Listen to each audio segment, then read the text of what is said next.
नमस्कार दोस्तों, मैं हूँ इंदु आहूजा। कैसे हो आप? मज़े में?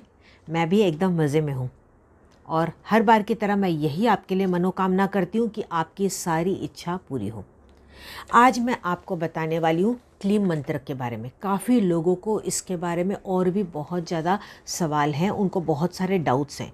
क्लीम मंत्र के ऊपर मैंने पहले भी काफ़ी वीडियोस बनाए हैं और अभी भी क्वेश्चंस जो हैं उसके आंसर मैं आज देने वाली हूँ। और उससे पहले मैं आपको बहुत बहुत थैंक्स कहना चाहूँगी कि आपको मेरे वीडियोज़ इतने पसंद आ रहे हैं। I wish you all the best and really God bless you. बस इसी तरह से आप मेरी भी मदद कीजिएगा। जो भी मैं आपको उपाय बताऊं आप उसको विश्वास के साथ कीजिएगा। बस इतना ही मैं चाहती हूँ, क्योंकि अगर आपने ऐसा किया तो आपकी सारी मनोकामना पूर्ण हो जाएगी और आपके सारे कार्य हो जाएंगे। अगर आपको खुशी मिलेगी तो उससे मुझे भी ज़रूर खुशी मिलेगी। तो आप देखिए, जो भी मैं आपको हर वीडियो में बताती हूँ ना, बस आप इन उपायों को अपने जीवन में विश्वास के साथ अपनाइएगा। चलिए अब बढ़ते हैं सवालों की ओर। तो सबसे पहला सवाल ये था कि क्लीम मंत्र का उच्चारण कैसे करना है। हाँ, ये बहुत लोगों ने मुझसे सवाल किया था, क्योंकि जब क्लीम हम लिखते हैं तो ऊपर एक बिंदु आता है, एक डॉट आता है। तो जब आप उच्चारण करेंगे तो ना तो वो प्रॉपर एम आपके मुंह से आएगा या ना ही एन आएगा, ना तो वो प्रॉपर म हुआ ना ही प्रॉपर न हुआ। उसका उच्चारण कैसे करेंगे? आप नाक से करेंगे। क्लीं क्लीं क्लीं क्लीं, इस तरीके से आपको उच्चारण करना है। ठीक है, अब बढ़ते हैं दूसरे सवाल की ओर। मुझे एक व्यूवर ने ये पूछा था कि क्या ब्रह्म मुहूर्त में नहाकर ही इस मंत्र का जाप करना होता है। देखिए, हर किसी के लिए ये पॉसिबल नहीं है, क्योंकि ब्रह्म मुहूर्त होता है सुबह 3:30-4 बजे, और अगर ठंडी का समय है तो आप ऐसे में आपके लिए पॉसिबल नहीं होता कि आप नहा के बैठें। हालांकि मंत्र का कोई भी जब आप उच्चारण करते तो उसको आसन पर बैठ के नहा के करना चाहिए। लेकिन मेरा ऐसा मानना है कि अगर आप ऐसा नहीं करते हैं, सिर्फ आप विश्वास से, जैसे कि मैंने पहले भी वीडियो में बताया कि विश्वास से और दिल से मंत्र का उच्चारण करते हैं तो आपके कार्य पूर्ण होने लग जाते हैं। आप ट्रैवल करते हुए इस मंत्र का उच्चारण कर सकते हैं। तो ज़रूरी नहीं कि आप नहाएं, कोई बात नहीं, आप उठ के बैठ जाएं, लेकिन एटलीस्ट आप मुंह धो लें। ठीक है, मुंह धो लें और फिर फ्रेश होके आप बैठ जाएं अपने बेड पे, और उसके बाद इस मंत्र का आप उच्चारण करें। अब ये भी मुझे क्वेश्चन था कि इसको कितनी बार करना चाहिए। देखिए, ये आपकी इच्छा अनुसार है। आपको जितना मर्जी आए आप उतना इस मंत्र का जाप कर सकते हैं, लेकिन अपने आप को प्रेशर देके या ओवरडू नहीं करें कि अरे मैं ज़्यादा कर लूँगा तो मुझे इसका असर मिल जाएगा। और मैंने जैसे कि पहले भी वीडियो में बताया था कि आप ज़्यादा काउंटिंग पे ध्यान नहीं दें। नॉर्मली ऐसा बोला जाता है कि हाँ 11 बार करना चाहिए, 21 बार करना चाहिए, 108 बार करना चाहिए।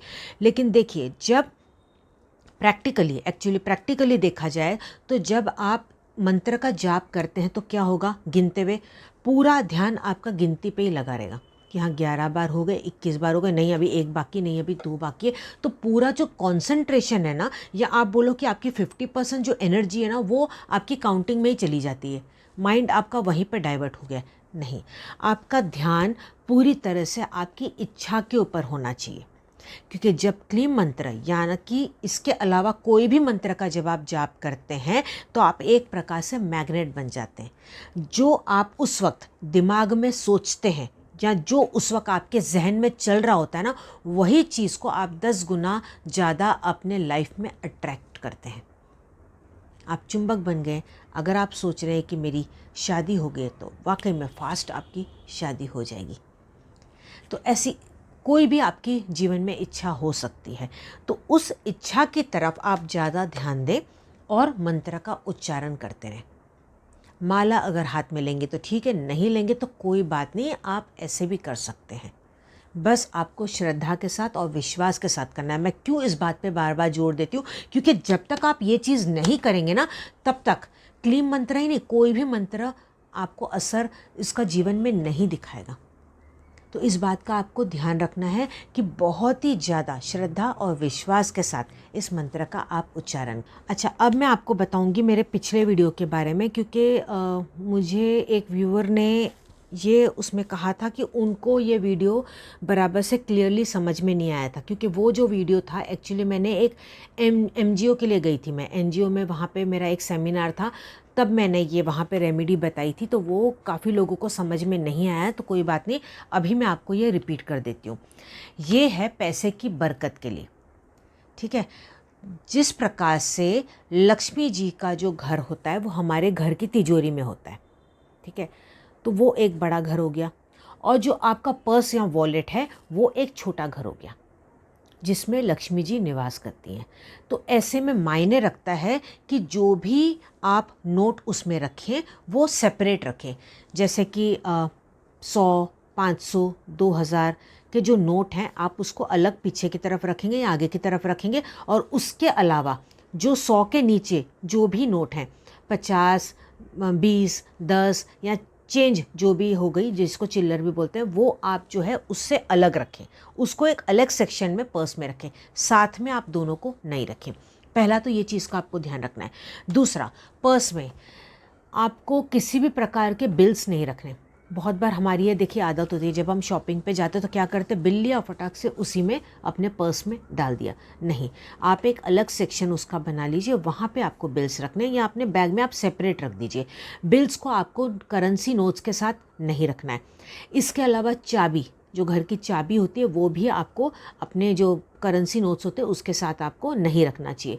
कई लोगों की आदत होती है, च्युइंगम खाने की आदत होती है, या कुछ ना कुछ छोटा वो स्नैक्स खाते हैं, तो वो भी क्या करते हैं, वो पर्स में डाल देते हैं। नहीं, जो आपके करेंसी नोट्स हैं उसके साथ आपको और भी कोई भी चीज़ नहीं रखनी है।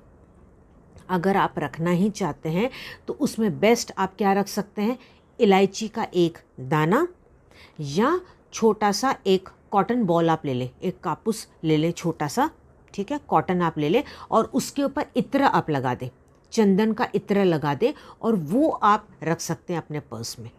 उससे क्या होगा, पैसे की बरकत होगी। तो या तो आप ये इत्र वाला कॉटन बॉल रख दें या इलायची एक रख दें, बस। इसके अलावा और आपको कुछ नहीं रखना है, एक्स्ट्रा चीज़ें आपको कुछ भी नहीं रखनी, उसका सेक्शन आप एक अलग बना दीजिए।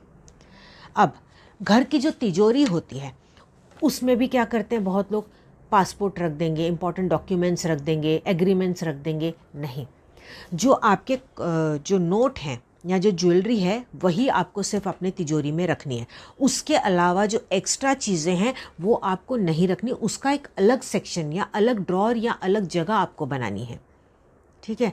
और अब वहाँ पे आपको क्या करना है, हर शुक्रवार को आपको इत्र थोड़ा सा स्प्रे कर देना है, या आप थोड़ा सा लगा दीजिए। कॉटन बॉल आप थोड़ा सा ले लीजिए, कापूस ले लीजिए, और उसके अंदर आप क्या करें, थोड़ा सा चंदन का इत्र लगा दें, और तिजोरी में थोड़ा सा लगा दें, और नोट पे, एक आध नोट पे आप लगा दें।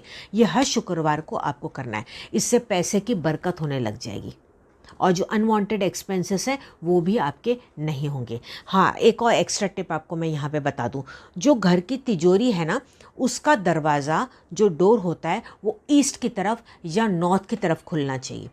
मतलब कि जो आपकी तिजोरी है या तो वो साउथ की तरफ होगी या वेस्ट की तरफ होगी, तो ही तो उसका दरवाज़ा ईस्ट या नॉर्थ की तरफ खुल पाएगा।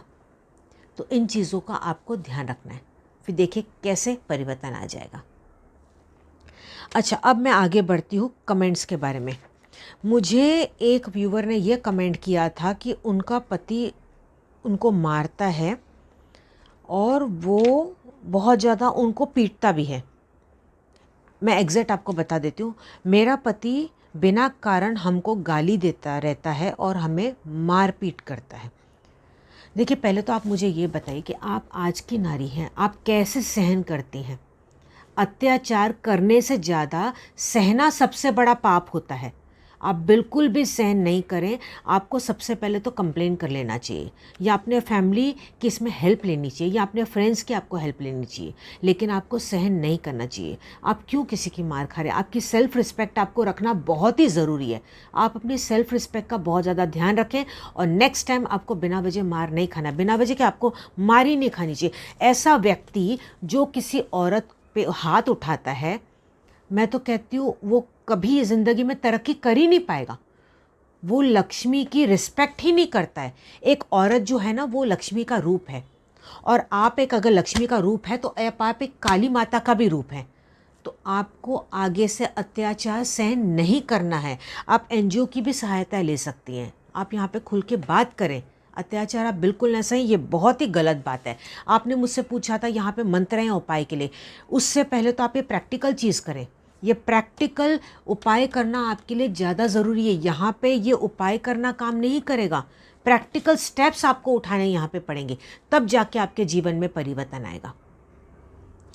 अब जो सेकंड जो कमेंट था उसके बारे में आपको मैं बता दूं, ये तो मुझे समझ ही नहीं आ रहा कि मैं इसको पढूं कैसे। इन्होंने काफ़ी बड़ा मुझे कमेंट किया था और पढ़ के मुझे ये भी समझ में नहीं आ रहा कि आखिर उन्होंने लिखा किसके लिए था।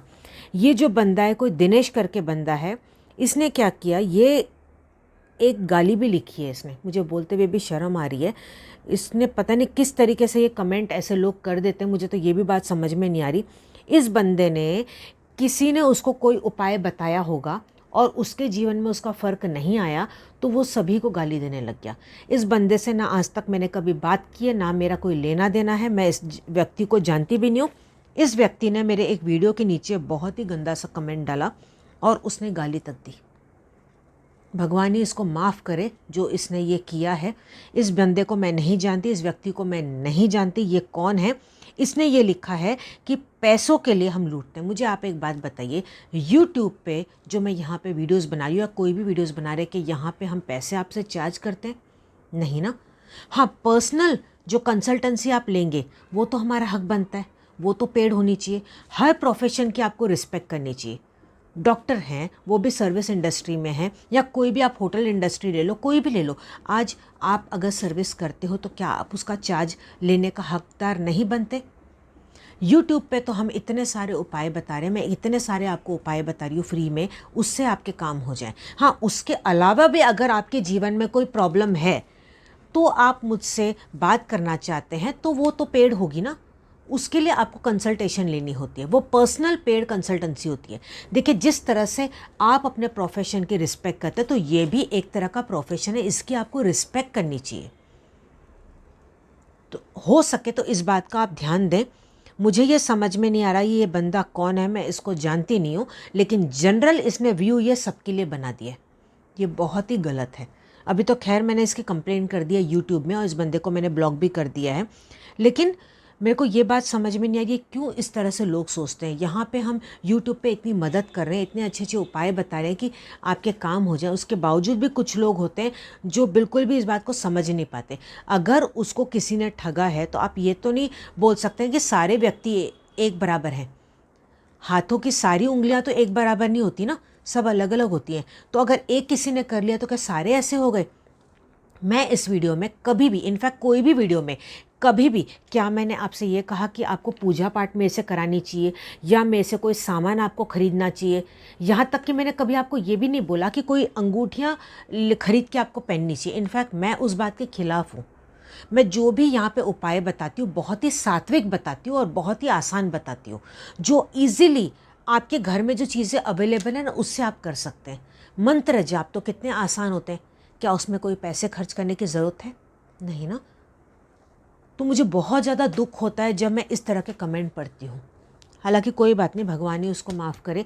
मेरे शुभचिंतक भी बहुत है और मुझे उस बात की खुशी बहुत है कि लोग जो हैं काफ़ी तादाद में हैं और मेरे उपाय बहुत ही ज़्यादा विश्वास के साथ अपनाते हैं। मुझे इस बात की बहुत ज़्यादा खुशी है। तो मुझे कमेंट सेक्शन में बताइएगा। अगर आपको और भी कोई डाउट्स है तो मैं ट्राई करूँगी कि आपको उसका मैं जवाब दूँ।